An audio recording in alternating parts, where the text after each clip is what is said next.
भगवान श्री कृष्ण आप सभी का मंगल करें। वसुदेव सुतं देव कंस चाणूरमर्दनं देवकी परमानंदं कृष्णं वंदे जगद्गुरुं। कृष्णाय वासुदेवाय हरये परमात्मने प्रणतः क्लेशनाशाय गोविंदाय नमो नमः। जय श्री कृष्ण।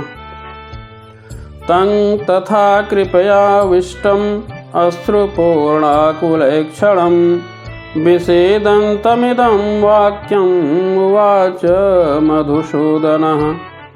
कुतस्त्वाकस्मलमिदं विषमे समुपस्थितम् अनार्यजुष्टं स्वर्ग्यं कीर्तिकरमर्जुन।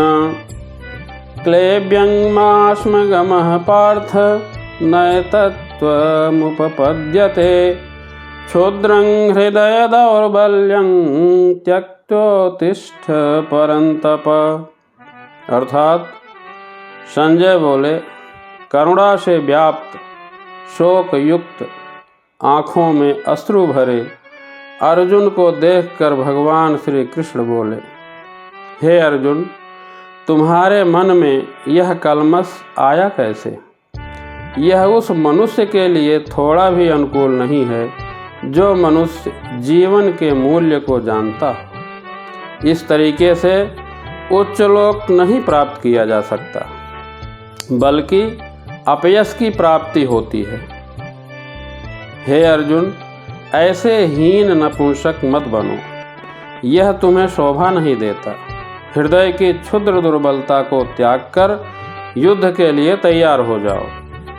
जिन लोगों को आत्मा का ज्ञान नहीं है, उन्हें ये भौतिक चीज़ें जैसे करुणा, शोक, आंसू, इसमें ही विह्वल हो जाते हैं। शाश्वत आत्मा के लिए करुणा ही आत्म साक्षात्कार है। यह कोई नहीं जानता कि करुणा का प्रयोग कहाँ किया जाता है। अगर कोई मनुष्य डूब रहा है तो उसके वस्त्रों के लिए करुणा मूर्खता होगी। अगर कोई अज्ञान सागर में गिरा हुआ है तो उसके बाहरी पहनावे की रक्षा करके नहीं बचाया जा सकता। जो इस बात को नहीं जानता और बाहरी पहनावे के लिए शोक करता है तो उसका शोक करना बेकार है। श्री भगवान अज्ञानी पुरुष के शोक को विनष्ट कर सकते हैं और इसी उद्देश्य से उन्होंने भगवत गीता का उपदेश दिया। हर मनुष्य को चाहिए कि निष्काम भाव से कर्म करें और आत्मबोध प्राप्त करें। श्री भगवान परम सत्य की पराकाष्ठा हैं। परम सत्य को जानने वाला, परम सत्य का अनुभव करने वाला इस भौतिक जगत में धन्य है।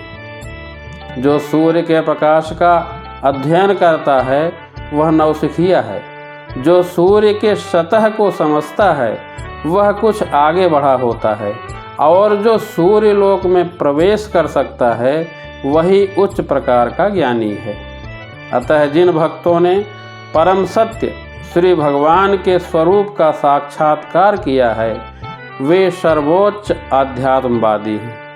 समस्त धन, शक्ति, यश, सौंदर्य, ज्ञान तथा त्याग से युक्त परम पुरुष श्री भगवान कहलाते हैं। भगवान समस्त कारणों के पूर्ण कारण हैं। वही श्री भगवान गोविंद रूप में जाने जाते हैं। श्री भगवान की उपस्थिति में अर्जुन द्वारा स्वजनों के लिए शोक करना सर्वथा अशोभनीय है। देहात्म बुद्धि से प्रेरित व्यक्तियों को यह ज्ञान नहीं रहता कि जीवन का उद्देश्य परम सत्य या भगवान का साक्षात्कार है। वे लोग भौतिक जगत की चकाचौंध में मोहित हो जाते हैं। वो लोग मुक्ति का अर्थ नहीं समझ पाते। भगवान कृष्ण के साथ अर्जुन का रक्त संबंध था।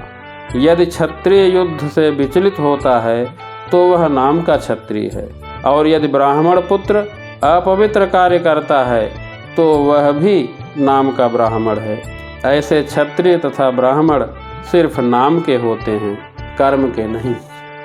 अर्जुन भगवान कृष्ण का घनिष्ठ मित्र था और श्री भगवान खुद उसका रथ संचालन कर रहे थे। तो इस परिस्थिति में यदि अर्जुन युद्ध छोड़ता है तो वह निंदनीय कार्य करेगा, इसलिए कि श्री भगवान की इच्छा है कि अर्जुन युद्ध करे और हम सभी को श्री भगवान की इच्छा का सम्मान करना चाहिए। अर्जुन यह बोल सकता था कि भीष्म पितामह और गुरु द्रोणाचार्य के लिए वह युद्ध नहीं लड़ेगा। ये अर्जुन की उदारता है। तब पर भी भगवान कृष्ण ऐसी उदारता को केवल दौर्बल्य मानते हैं। अतः अर्जुन जैसे मनुष्य को भगवान कृष्ण के प्रत्यक्ष निर्देशन में ऐसी उदारता तथा कथित अहिंसा का परित्याग कर देना चाहिए। जय श्री कृष्ण।